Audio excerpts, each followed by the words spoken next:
The next few days flew by, riddled with anxiety, and yet they were happy ones too. I taught Prince Yanming to hold a sword and let him trounce me each time we sparred.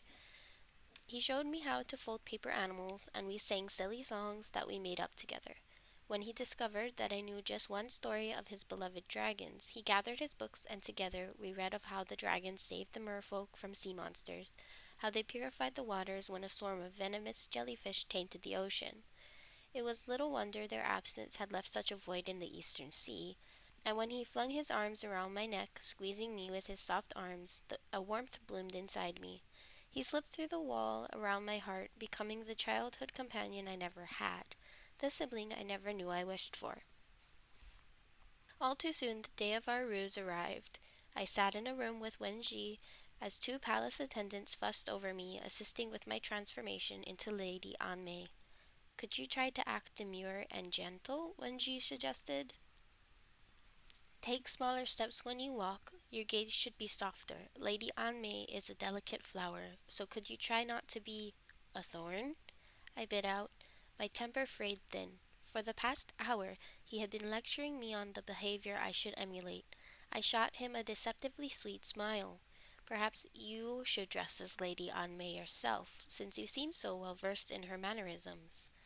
A choked sound erupted from one of the attendants, which she quickly gulped back. Wen Ji's eyes curved with humor, yet he continued as though I had not spoken. Try to appear a little afraid or nervous. Not everyone can be as sure of themselves as you are. I swung around, dislodging an attendant's attempt to fix a gold flower to my hair. Since I met you, I have been afraid more times than all my years before. Who wouldn't be? Getting speared by darts, scalded by fire, attacked by monsters. If you were afraid, you kept your wits about you most of the time. He sat down and unrolled a scroll crafted of bamboo strips, each crammed with tiny characters and bound with silk. Soon he was engrossed in his reading like he had forgotten I was there. His indifference bothered me, more than it should. I glanced into the mirror, a stranger gazing back at me. The attendants had drawn my brows into delicate arches, brushed my cheeks with rose powder, and colored my lips light coral. My hair was pulled into smooth coils, adorned with jeweled flowers from which strands of turquoise beads cascaded. The lilac silk of my dress was embroidered with colorful shells and sea grass. A crimson sash tied around my waist. An open coat of azure satin flowed to my feet, encased in slippers of gold brocade. The attendants flattered me, telling me I looked beautiful before they left the room.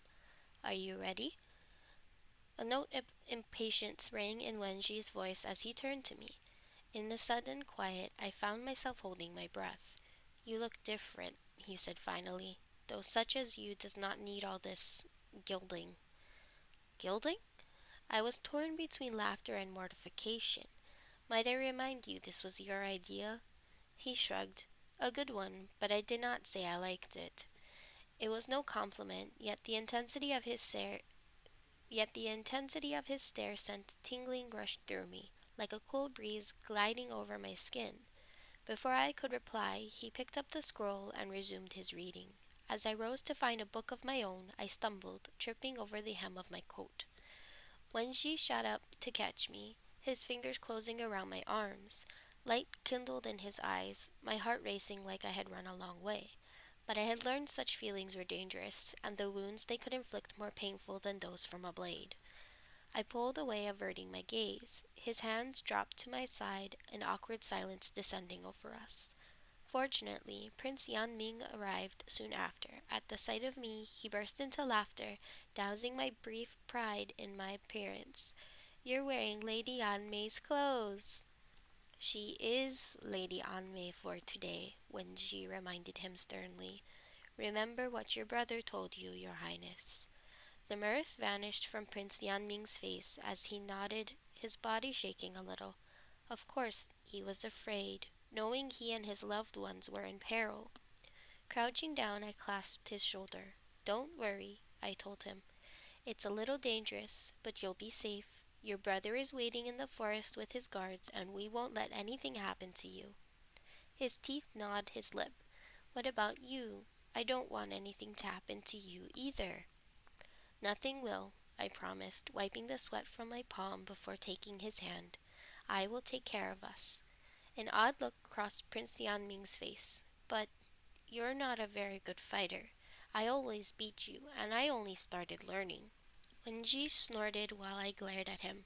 Don't worry, I told Prince Yanming, his brow still wrinkled in a frown. I'm better with the bow.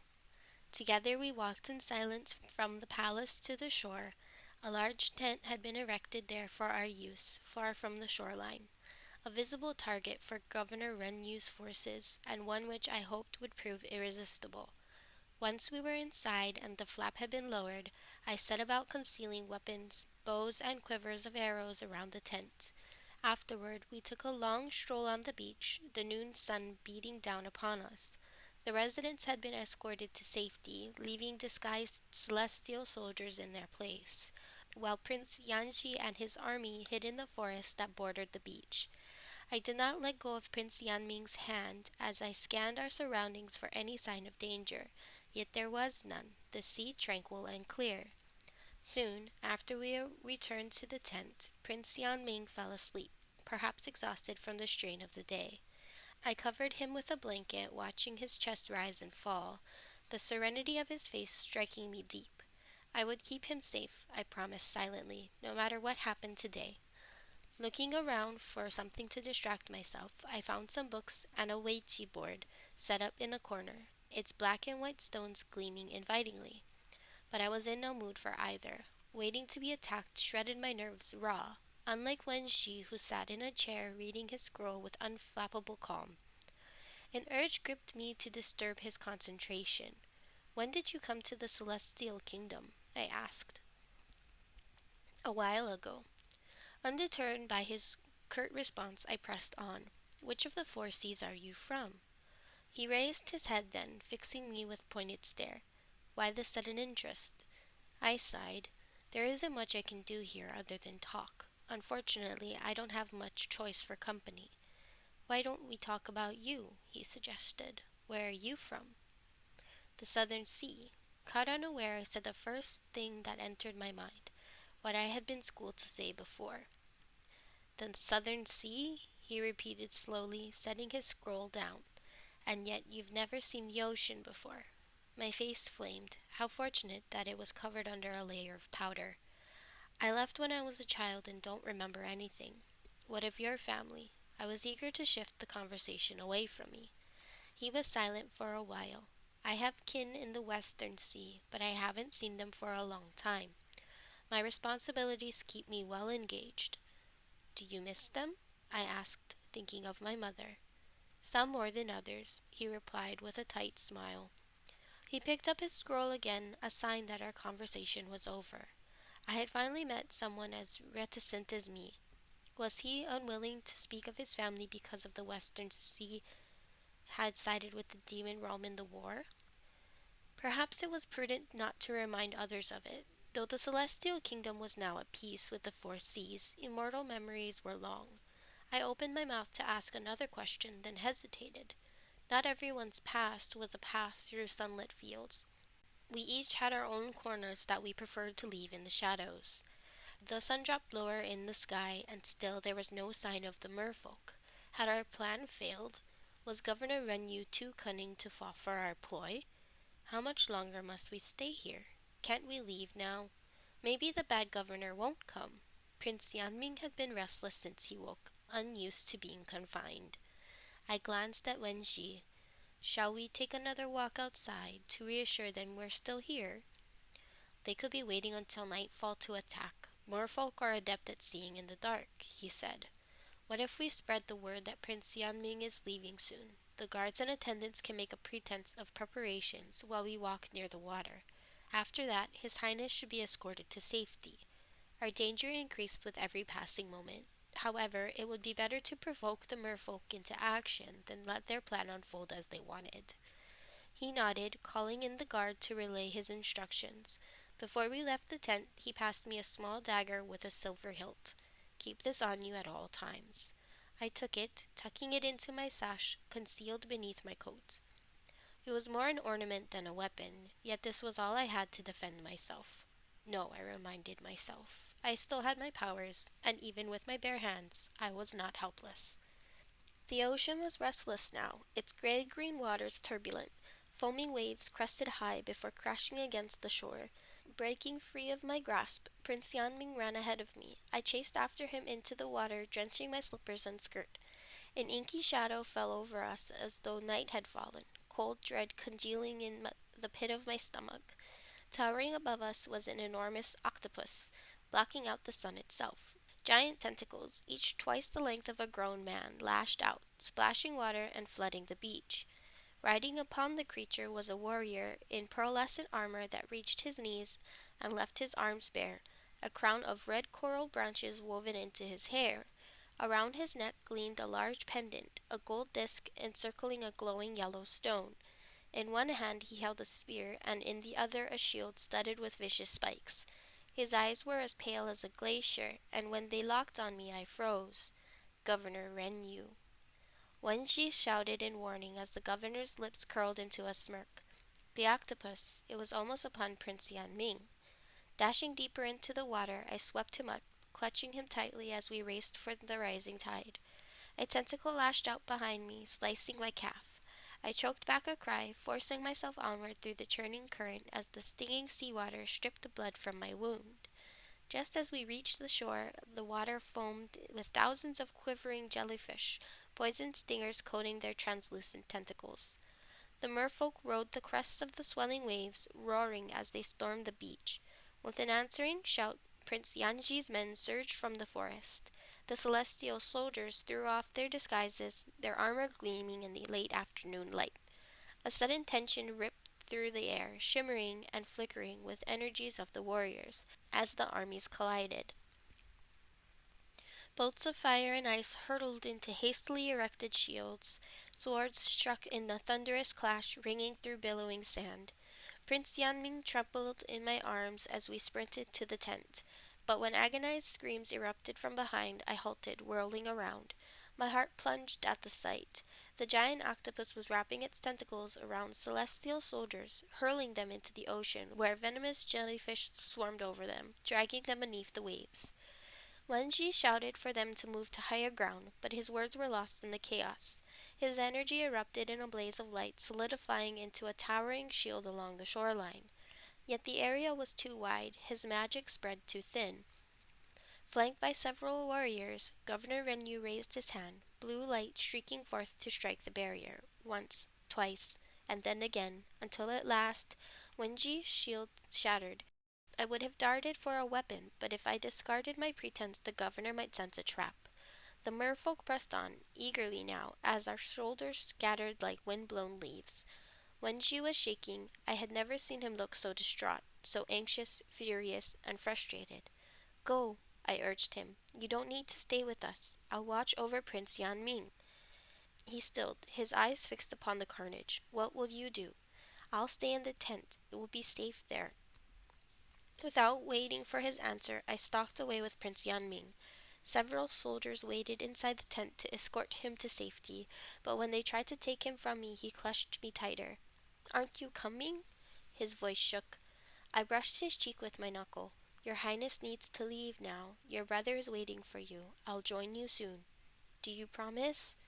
A heartbeat of hesitation before I nodded. I hated lying to him, but if the governor found this place deserted, he might leave before we could apprehend him. Every moment I bought with this farce increased our chance of capturing him.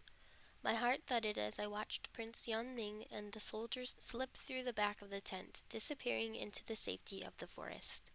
Only then did a little of my tension ease. I sat down to wait, agitated at doing nothing, while outside blood soaked the sand.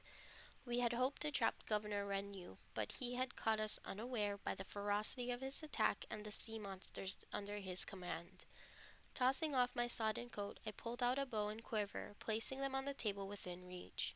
Part of me wanted to clap my palms over my ears to drown the clash of steel, the screams, and groans.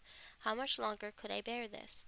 When a loud cry pierced the air, I dashed to the entrance, stumbling to a stop as the silhouette of a limp form slumped against the tent walls. The flap lifted. A figure loomed in the entrance. I took a step back, my body stiff with anxiety. You must be Lady Anmei. Governor Renyu greeted me with a mockingly low bow. Rumors of your charm were not exaggerated. His aura filled the air, pressing around me in the confined space, strong to be sure, yet wavering as an inconstant tide. Was his grip on his powers unsteady? I had no time to ponder as he entered, towering above me, the parts of his body I could see corded with muscle. His cold stare sent a shudder through me, as did the cruel slant of his mouth and the blood sprayed across his cheek. I darted for the bow on the table, but he swept it out of my reach and tossed it outside with a bark of laughter. Do you know how to use it? I shook my head, shrinking away as my fingers inched toward the concealed dagger. If I had the bow, there would already be an arrow through his chest. But as he had the advantage for now, I would not drop my disguise. As long as he believed I was Lady Anmei, he might not harm me. Who are you? I asked, trying to draw his attention away from my hands. You have nothing to fear. All I want is the little prince. Help me, and you will be well rewarded. His gaze slid across the tent. Where is he? His voice was rich, deep, melodious, the most beautiful one I had ever heard. My suspicion of him melted away, replaced by warm admiration. General Renyu appeared honorable and kind. Why had he been so viciously maligned? The disk around his neck gleamed brighter, like the eyes of a serpent aglow in the dark. The image jarred me, my instincts prickling in warning. I blinked, tearing myself from the tantalizing promise of his words, forcing myself to listen to the screams outside. In a flash, it struck me how he held such sway over the merfolk. There was magic in his voice which compelled others to believe him. Had it come from the shining pendant around his neck? Whatever it was, it had almost worked on me, even overcoming my hostility. Little wonder that the merfolk were so loyal to him, willing to risk themselves to protect him, to fight for him on the mere promise of his words and illusion of his honor. I had never encountered such power before, though. Was he a demon? One of the dreaded mind talents? I dared not let my fear show. He expected my admiration, my obedience, that I would yield to all his will as a blade of grass to the wind. Widening my eyes to appear guileless, I gestured to the bed where Prince Yanming had napped earlier. The covers were bunched up over the top, giving the semblance of a small body beneath.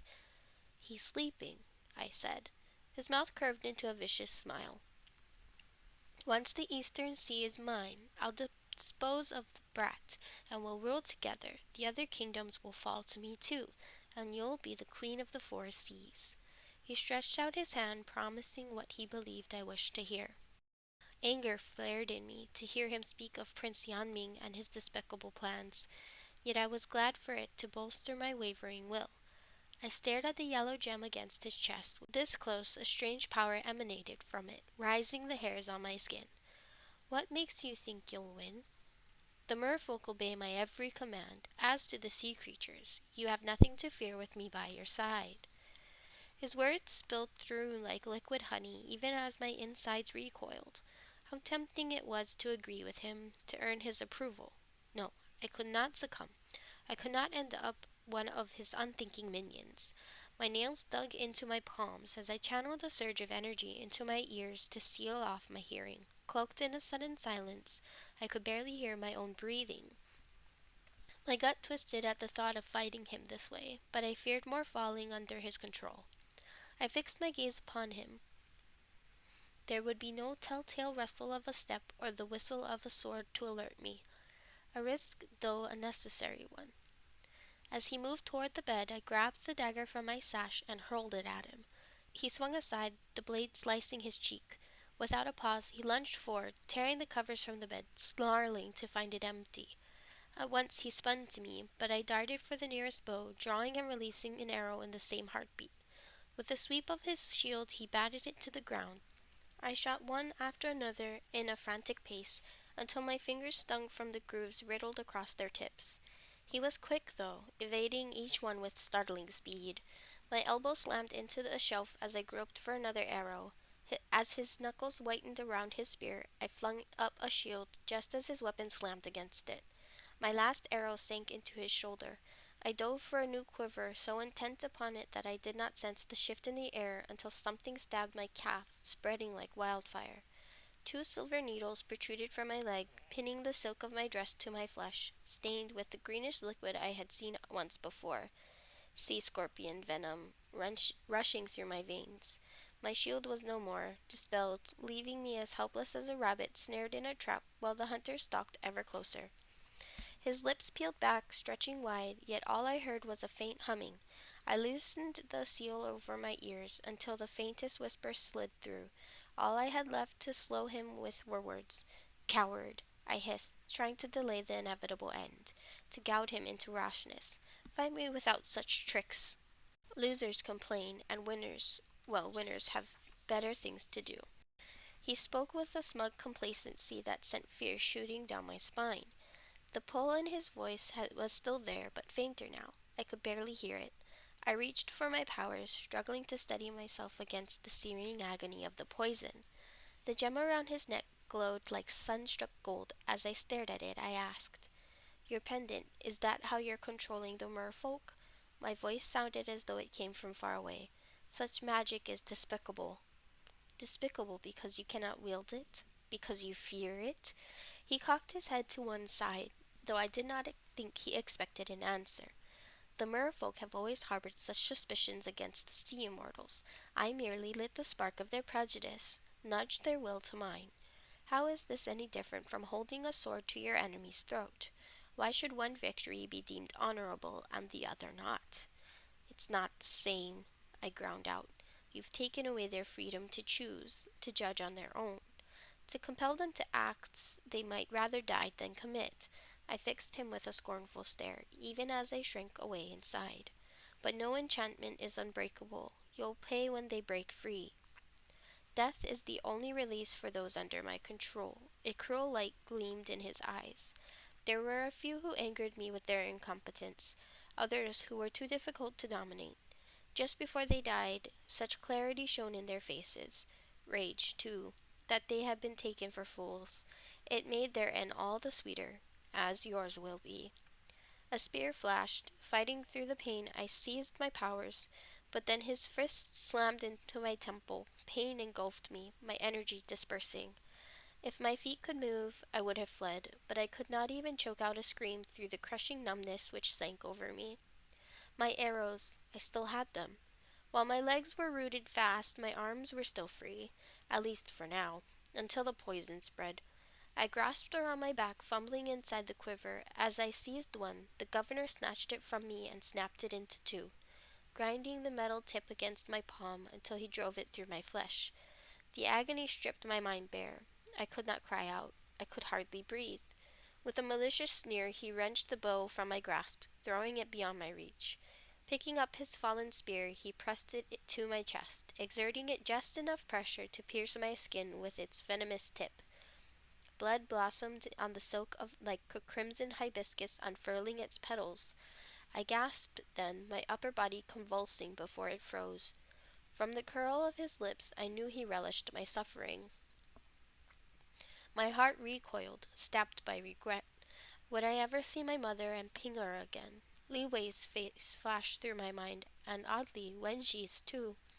Such scorching pain raced through my veins, swifter now, my breathing turning harsh and ragged. I shut my eyes to block out the horror of being so utterly at his mercy, weaponless, poisoned, and trapped. No, I told myself furiously. I still had my training. I still had my wits. I still had my magic. I fought for calm, grinding my jaws until they ached. My power flew into my grasp, a gale surging into the tent and flinging him across against the ground. Something fell from his head, his crown of red coral, the branches breaking into shards. His eyes blazed with shock, then rage. He raised his hand, gleaming with his own magic, but I was relentless, reckless even, as I hurled a stream of enchantments his way, not daring to allow him a chance to retaliate. Wild gusts lashed him, coils of air bound him, bolts of flame singed his skin before they were doused. If I were not incapacitated, rooted to the spot, I might have collapsed from the strain.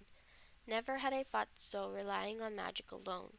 Teacher Dowling's warning not to drain my energy rang through my head, yet if I stopped I would die. There would be no mercy from him, no second chance. Backed against the tent walls, the governor deflected each blow until sweat poured from his brow and his breathing was as labored as mine. A fierce pride gripped me that I was no longer the prey he had stalked. Someone appeared in the entrance. Wenji! Covered in blood, sand, and dirt, his face taut with exhaustion, or was it fury? As Governor Renyu staggered to his feet, Wenji charged at him, sword slamming against spear. The governor's mouth worked furiously, uttering words I could not make out. What was he saying? What if Wenji fell under his control? His pendant! My cry dissolved into a broken whisper. I had not the strength for more. Fear clutched at me as it was not enough that he did not hear me, and my bow was too far away, my magic almost drained. My hand throbbed with pain, there all along, yet overshadowed by the agony raging through my body. I glanced down to find a broken shard of arrow still embedded in my palm. A muffled crash sounded as Wenji flung the governor into a shelf. He sprang back up, his pendant gleaming brighter. A chill swept through me that any moment now he might unleash its powers. I could not move, not yet even a twitch of my finger.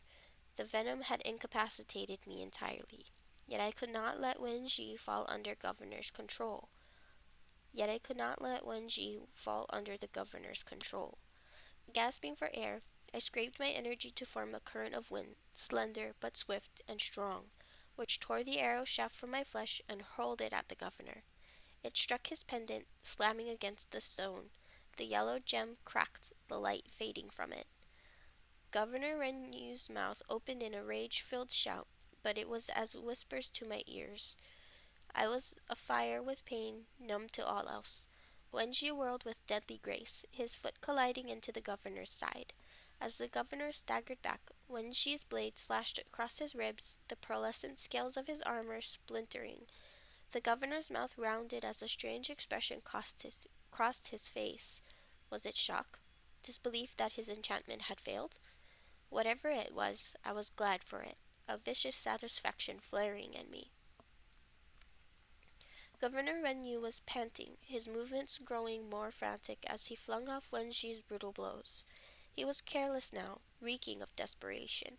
As Wenji raised his arm, the governor flung his spear at him, but Wenji spun to the other side, plunging his blade smoothly through Governor Renyu's armor, right through his ribs. He lunged forward, driving his sword deeper until it was buried to the hilt, its tip sliding from the governor's back, silver-coated in crimson. Wenji's face was twisted into a feral expression as he tore his sword free. Blood sprayed in the air as Governor Renyu's body lurched, a wet wheeze slipping from his mouth as he staggered back.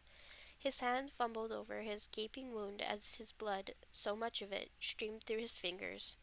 The governor crumpled then, his head slamming against the ground, his eyes rolling up, his limbs twitching, before all went still. Dead. He was dead. There was no pity in me for him, nor was there joy, just a bone-deep relief that it was over, that we were alive. Wenji dropped his sword, rushing to me. He gripped my shoulders, his eyes widening at the sight of my injuries. When his lips moved, I straightened to listen. Where are you hurt? Why aren't you moving?